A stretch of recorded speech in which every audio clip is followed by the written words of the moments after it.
straight off the bat, I'm going to say there's a load of construction work going on next door, so there's not a lot I can do about it. So if you hear like drilling and hammering and sawing, and I don't even know what they're doing, but it's really loud, so I apologize in advance if any of that sound creeps in. There is literally nothing I can do about it. I will also apologize for sounding a bit weird. If you couldn't tell, I'm sick. I'm at like the tail end of it now, but I'm still a little bit bugged up. But it's also why I both look and feel like crap. But we're gonna power through it because I've missed you guys.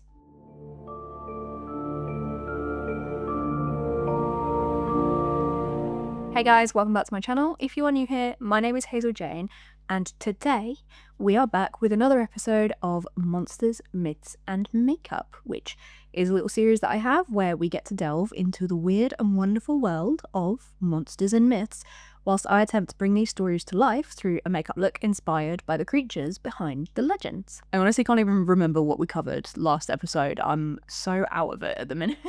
But today's subject is a really fascinating one because it's one that I'd heard of but knew sort of next to nothing about. And to be honest, most of the knowledge that I did have about it came from video games.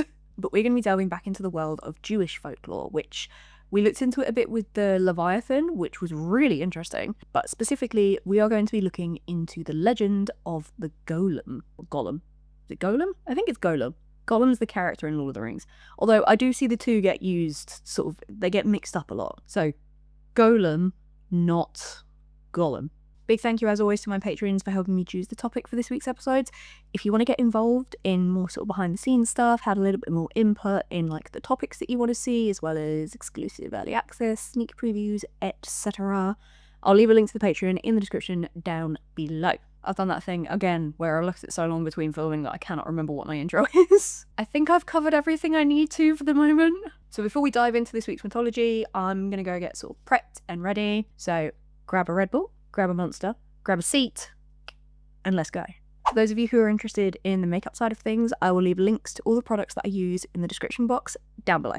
As always as well, I will apologise in advance for any and all errors in pronunciation of words, names, places. A lot of my research goes into pretty ancient history and it goes sort of all over the world. Some of the words that I come across are really hard to say. I do always try my best to get them right, but please feel free to correct me in the comments down below if I do get them wrong. So what exactly is a golem?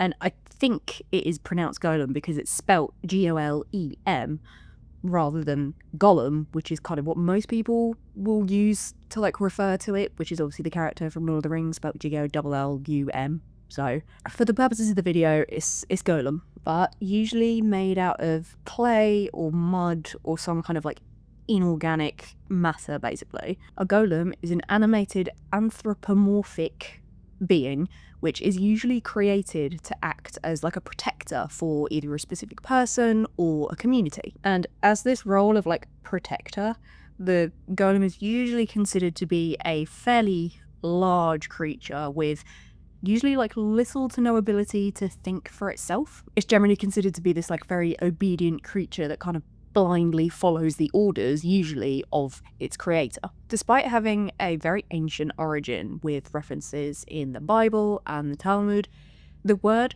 golem is still quite popular in like modern culture and modern media, but the term itself has become a lot more generalized, and instead of being specifically related to anything from Jewish folklore or Judaism, it's usually used to reference sort of any kind of crude anthropomorphic creature created by a sorcerer or animated by some form of magic.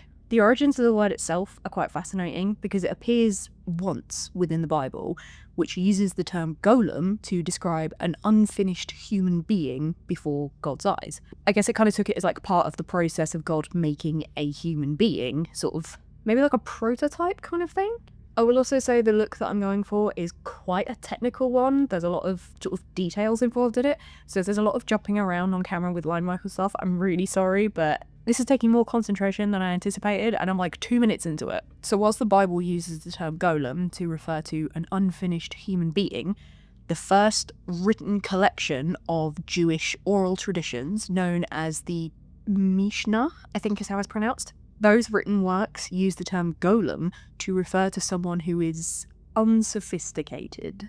And modern Hebrew uses the term golem to almost as like an insult, I think, basically to refer to someone as being like dumb or a bit helpless, or also referring to them as like a pupa, which is a reference to the life stage of an insect, which is between like immaturity and mature stages. So basically, yeah, a golem is like you're dumb. The word has evolved sort of even more so as a metaphor in like modern day usage, being used to refer to a stupid man, or in some cases it's a like weirdly specific reference to an entity who will serve a man under certain conditions but will become hostile to him under slightly different conditions. Over time as well, the word golem actually transitioned into goylem in Yiddish, which was used to mean like someone who was lethargic or in like a bit of a stupor or trance, which again kind of leans into that idea of someone who just blindly follows the orders of sort of someone else, almost like they're under a bit of a spell kind of thing. Now, before I start diving into some of the earliest stories and references to golems, I realised I think I may have bitten off a bit more than I can chew with this look, because I'm on a bit of a time constraint for filming today as well. I'm low-key already confused about how to proceed, so in order that I can try and execute this look to the best of my abilities but still tell the story of the golem properly, I am going to hand the reins over to future editor me, you are welcome, to switch to a bit more of a voiceover style narration, because I think if I try and tell the story and do the look, it's not gonna work. I've been a bit too ambitious. So switching over to editor me to continue the rest of the story so that I can focus on this. Hello, future / editor me stepping in to take over with the narration for this video. As I said, it will become quite apparent very quickly just how difficult this look was to do. So in order to tell the story of the golems to you properly, I will be dealing with it from here. When we start to look at the earliest sort of references and stories about the golem, it dates all the way back to early Judaism, particularly in the Talmud, which is the primary text and source of Jewish religious law. It's here where it was explained that Adam, as in Adam and Eve, was initially created as a golem when his dust was kneaded into a shapeless husk. So again, this kind of idea that like the golem was sort of the first step towards a human. Again, it makes a lot of sense with it being made out of like mud or clay. So obviously if you think of people who work with like clay and stuff, obviously it has to take the kind of rough shape before you then refine it. So yeah, I guess a golem is just the sort of prototype first draft of a human. And obviously the tale of the creation of Adam is that he was made from the clay of the earth, or in some cases mud, which are again the two most common materials used when creating a golem. So the idea was that, like Adam, all golems were created from mud or clay by someone or something with a certain level of sort of divine power. However, no golem is ever fully human, and in the majority of cases, the golems are incapable of speech. During the Middle Ages, something that was known as the Book of Formation, which was a work of Jewish mysticism, was often used as a way to try and create or animate a golem, though there is actually little to no evidence within the writings of Jewish mysticism that supported this belief. So whilst the Book of Formation was like the unofficial method often used in attempts to create golems, the actual earliest known written account of specific instructions of how to create a golem came from someone known as Eliyahu of Worms sometime between the late 12th and early 13th century. This account explained that a golem could be activated by a certain type of ritual practice in which you would use the various letters of the Hebrew alphabet to form one of the names of God. Then, writing that name on a piece of paper or parchment, it would be inserted into the mouth of the golem. In some instances, the paper was like fixed to the golem's forehead or like inserted into it somehow, but for the majority of cases it was placed like inside its mouth. There are a number of other legends from the 11th and 12th century regarding the earliest creation of a golem, including an 11th century Jewish poet and philosopher called Solomon ben Judah, who was believed to have created a female golem specifically to carry out household tasks for him, which screw that guy. I couldn't find much reference to that tale in particular, so I like to think that that's not included as part of the sort of official history of creation and origin for the golem. Supposedly, the earliest description of a real historical figure having created a golem is a slightly lesser known tale from sort of around the 1500s regarding a rabbi named Eliyahu of Chełm. I think I've pronounced that correctly. I do apologise if that's wrong. The story comes from a Polish Kabbalist writer around 80 years after Eliyahu had died. He claimed he'd heard it firsthand from people who had really believed that it had happened. According to him, the rabbi had created a golem, literally shaping it from raw material, clay on earth, and gave it human form. But it wasn't just a statue. It moved, it worked, and apparently it helped the rabbi with labour for quite a long time. Now, the rabbi had written the word emet, which is the Hebrew word for truth, and he'd written it on the golem's body around its neck. It would turn out that this word, this inscription in particular, was the key, because eventually, for reasons that we're not told, the rabbi removed this word and the golem just collapsed, just completely turned into dust. Now, as with most myths and legends, more details get added in each retelling of the story, and nearly 100 years later, a rabbi named Jacob Enden expanded on this tale. He said it had been passed down to him from his own father, so it had become kind of like a family legend. But in his version, after creating the golem and animating it to help him, the Rabbi Eliyahu realised that the golem had actually started to grow and was essentially just getting bigger and bigger and bigger with no real sign of stopping. The rabbi feared that this golem would keep growing and would eventually grow big enough to destroy basically everything in existence. So he tried to remove the holy name or word from its body in order to sort of deactivate it. However, in the final moments of him removing that word, the golem actually began to fight back and struck him hard enough to leave a permanent scar across his face before he then managed to remove the word and the golem turned to dust. This particular legend was actually fairly well known at the time, and not just within the Jewish community, but even by Christian writers as well, which led to a lot of speculation that the legend itself had actually existed long before it was first put into writing, and that the origins could most likely be traced back to the generations before the Rabbi Eliyahu, if not even earlier.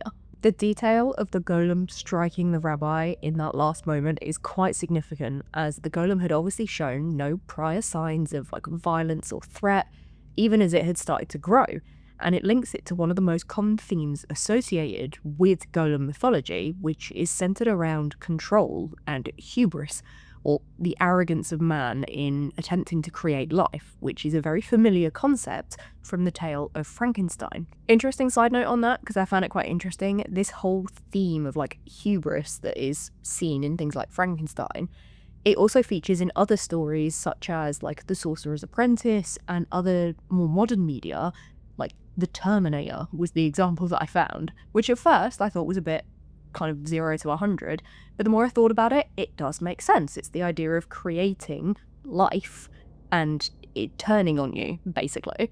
There was a very interesting link as well to a science fiction play from the 1920s called RUR, or Rossum's Universal Robots.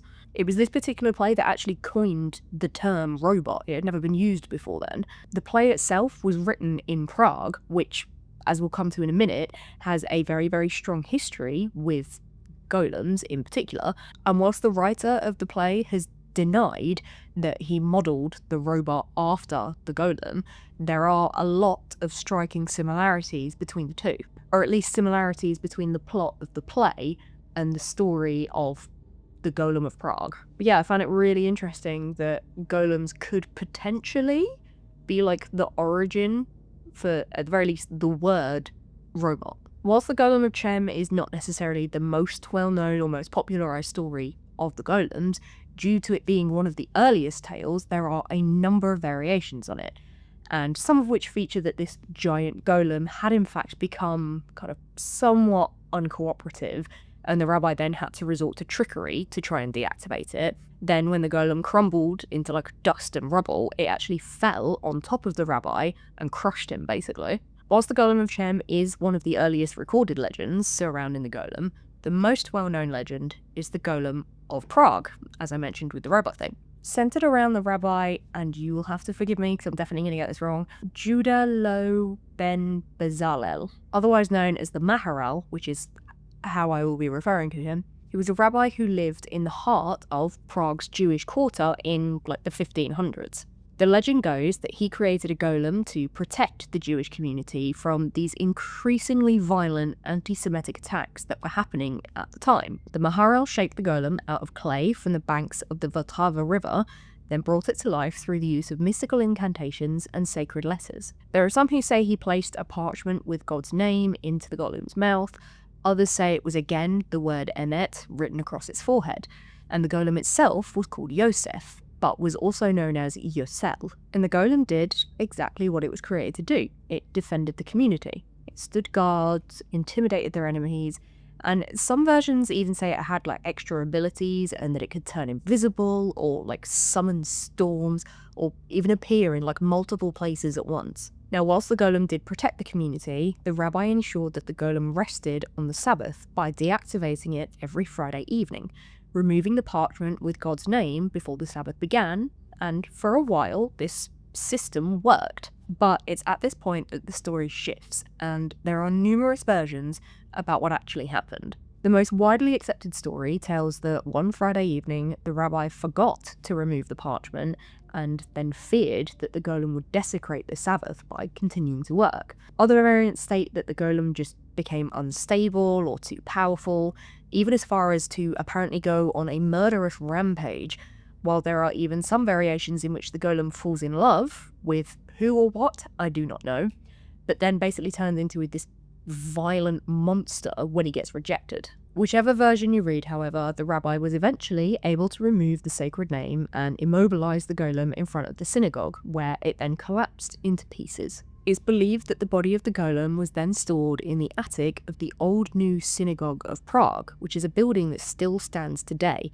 The idea being that should the golem ever be needed again, it could be restored back to life. The rabbi actually put a sort of tradition and warning in place, basically that no one but his successors would ever be allowed entry into this attic with the golem's body. But eventually one of his successors did want to ascend in order to sort of verify this tradition and this legacy. Before his ascension, there were a lot of preparations, including a period of fasting beforehand, ritual immersion in a sacred bath, prayer shawls, etc. Once all the preparations had been finished, the successor began to climb up the steps towards the attic. However, when he reached the top, he hesitated, then turned around and immediately began climbing back down, visibly frightened to the point of trembling. Following this experience, he then reenacted the original warning and traditions set in place by the MEHRON. One of my favourite aspects of this whole tale in particular is that, according to legend, the body of this golem is still in the attic of the Old New Synagogue in Prague. And if you look at the building or any photos of the building, there are actually rungs for a ladder that lead up to a door in the attic. But the attic itself is not accessible to the general public. You cannot go in there. There are a few additions to this tale that claim the body of the golem was stolen from that attic and then entombed in a graveyard somewhere, whilst there is a more recent legend that tells of a Nazi agent who had attempted to break into the attic before then dying under very suspicious circumstances. As I said at the beginning, the term golem is used a lot more loosely now, generally referring to any sort of magically created or animated humanoid figure, rather than being specifically tied into Jewish tradition. They're frequently depicted in both film and TV, dating all the way back to various silent films from 1915 onwards. The earliest films that featured them were mainly horror films, though some leaned more into the horror comedy genre, and it eventually became more of a creature type that was featured in monster movies. References have been made in X-Files, The Simpsons Treehouse of Horror series, and obviously the golem was featured in an episode of Supernatural called Everybody Hates Hitler. Extra little fun fact about this one as well, Marvel's Captain America was originally conceived as a variant of the concept of a golem, i.e. a protector of a community as created by one of its elders. The golem is a surprisingly popular figure used within gaming as well, both tabletop and video games, though this popularity can actually be attributed to the fact that they appeared in Dungeons & Dragons, first published in 1974, because the subsequent influence of D&D in general led to the inclusion of golems in a number of other tabletop RPGs as well as eventually video games. Interestingly, the D&D universe contains a number of variants, with the clay golem being based on the medieval Jewish folklore, while the flesh golem is related more to Frankenstein's monster from the 1931 Universal film. In both cases, however, the characteristics of the golem were changed from this cherished defender and protector to basically just a big sort of unthinking hulk. Golems frequently appear through the Final Fantasy series, and there's even a first-gen Pokemon called Golem, whose body is made out of rocks, with 2 additional creatures from the 5th generation being inspired specifically by the Golem of Prague.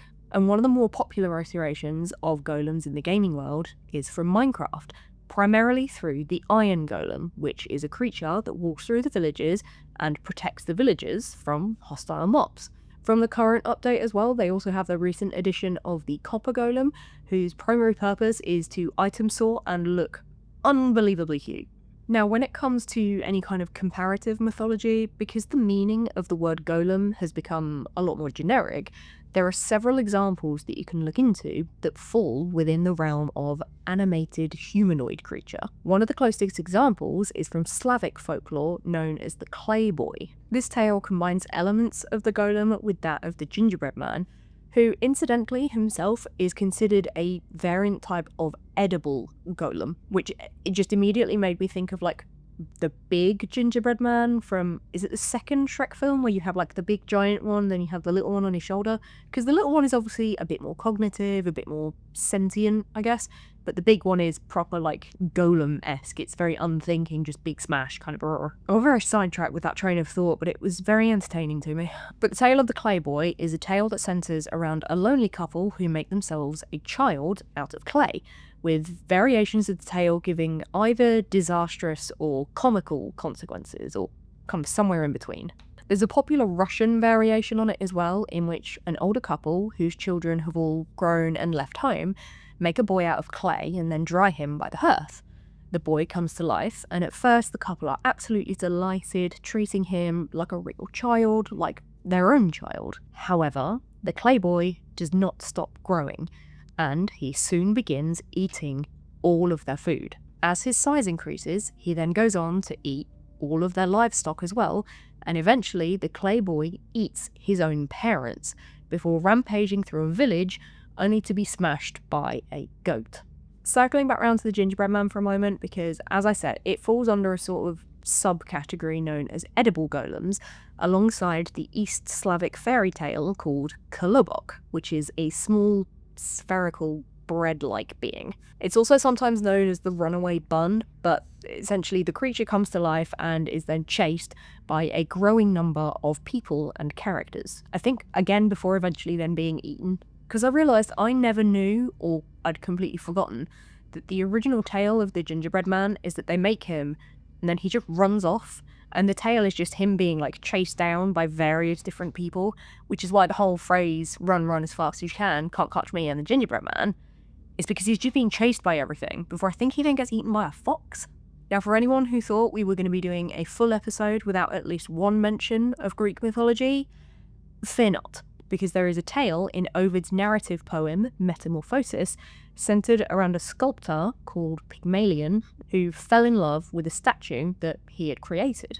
Now, it's Greek mythology, and there's a lot of names which I'm probably going to get wrong, so apologies in advance. But, according to Ovid, when Pygmalion saw the Propoetides, which were the daughters of Propoteus, begin to prostitute themselves as punishment from Venus, which, I know, without any context is crazy, but that's a whole other story. It's a real big thing. But basically, Pygmalion saw this and didn't much care for it, so he decided to swear off women completely, detesting the faults beyond measure to which nature has given to women, whatever that means. So he decided to remain celibate and occupy his time by sculpting, which led to the sculpture of a woman that he found so perfect he fell in love with it. He would kiss and fondle this sculpture, bring it gifts, even going so far as to make this really lavish bed for it. And after a time, the day of Aphrodite's festival came round, and Pygmalion made various offerings to her and quietly wished for a bride that would be the living likeness of his ivory girl. When he returned home from this festival, he kissed the statue, as he always did, and found that her lips were actually warm. So he kissed it again and realised that the ivory of this statue had lost its hardness, as it would turn out that Aphrodite had granted his wish. Pygmalion then proceeded to marry this statue, who, with Aphrodite's blessing, turned into a real woman. They then eventually went on to have a daughter called Paphos, which is actually who the city of Paphos is named after. I like the fun fact of that story being that's where Paphos got its name. The rest of the story, I absolutely hate. Please tell me it is not just me who is unbelievably creeped out by pretty much every aspect of that story. Now, there is another example from ancient Greece that ties more into the sort of cherished protector role of the golem, and that is the legend of Talos, a man made of bronze who protected Crete from pirates and invaders. Again, side note, I didn't realise Talos was a real myth. I only ever knew the name Talos from Skyrim. But there is a bit of a Mandela effect with this, because most people have this idea that he was like a giant, but there's actually no reference to him being of any kind of abnormal size in any of the sources about him. If you lean more into the sort of mystical animation of a golem rather than the golem itself, there's a really interesting concept that originates in Tibetan Buddhism known as a tulpa. A tulpa is a materialized being or thought form, usually in like a human shape, created through spiritual practice and intense concentration. I fell down a bit of a rabbit hole with this one because obviously it has very old origins and context as part of Tibetan Buddhism, but it has evolved in a very bizarre way. So modern practitioners of this refer to themselves as tulpamancers, and they use the term to refer to this type of like willed imaginary friend that they consider sentient and relatively independent. It's comparable in some ways to the people who are able to like lucid dream, or the people who try to take control of their dreams and lucid dream. But one of the biggest examples that I found, which I'll be honest, I didn't read too much into because as soon as I saw it, I just didn't want to. But this whole idea of like tulpamancy has really, really strong links to the My Little Pony fandom. And I don't mean like the kids and children that the show is aimed at. I mean like the My Little Pony bros, or bronies, which is the actual term for them. Yeah, there's a whole big thing. Honestly, go and look it up. Look up this whole tulpamancy thing. It's actually linked to that because it's really weird. Don't get me wrong, I had many an imaginary friend as a child, and I am a very fond practitioner of maladaptive daydreaming as an adult. But I don't know, there was just something about this thing in particular. It just felt so odd to go from like Tibetan Buddhism to bronies. But on that somewhat disturbing note, I will now hand the reins back over to past Hazel, who should be just about finished with the look by now. Big thank you to Editor Me for stepping in there to fill you guys in on the lore and mythology of the golem whilst I attempted this. I definitely made the right choice because I would not have been able to finish this whilst trying to tell you guys like the history and the lore, because this was insanely complicated to do. You would think, considering it's like just two colours really and like a gradient between them, but no, it's all about lighting, and lighting is the devil's work. So but what do we think of the look? I have lenses in at the moment, so I don't even know if I'm in focus right now. I was originally going to lean into like the Minecraft creatures because I've been playing a lot of Minecraft recently. So I was going to lean more into like the iron golem, but I'll be honest, it just wasn't, the inspiration wasn't there, it just wasn't really doing it for me. But I saw this whole like silver metal person look going around at the moment, which I think is for the new Fantastic Four film, but I saw this going around at the moment and I decided I wanted to try and do that. So I've taken the golem and kind of turned it into, I guess, a more modern interpretation, leaning into like the kind of robot-y side of things maybe. I know they're traditionally made out of like mud and clay, but I want it to be shiny. I hope it translates. I have spent so long on this. But what do we think of the history of the golem? Like I said, I didn't really know too much about this creature beforehand, so it was really interesting to read up on some of the stories, the variations. Like the Golem of Prague, the really famous one, the fact that that legend still persists to this day is really fascinating to me. I love any kind of mythology that has carried through to the present day. I don't know what it is about it. It just makes my brain happy. It was an interesting topic to look into, especially when you look at it from like a symbolic aspect or metaphor, kind of whichever angle you want to call it. Like the comparisons that were made to Frankenstein's monster and the idea of hubris, sort of playing God to create something. It sparks quite an interesting thought process and debate, I think. Let me know if you guys feel the same or whether I'm just making myself sound really pretentious right now. Yeah, leave comments down below. Let me know what you think of the lore. Let me know what you think of the look. Big thank you once again to my patrons for helping me decide this week's topic. If you want to get involved, I'll leave a link in the description. Don't forget to follow me on my other social medias as well. Instagram, TikTok, Spotify. That wasn't right. Instagram, TikTok, Spotify, just so you don't miss any of the other random crap that I post. But other than that, I hope you all have a fabulous day. I love and appreciate all of you so much. And I will see you all in the next one. Bye!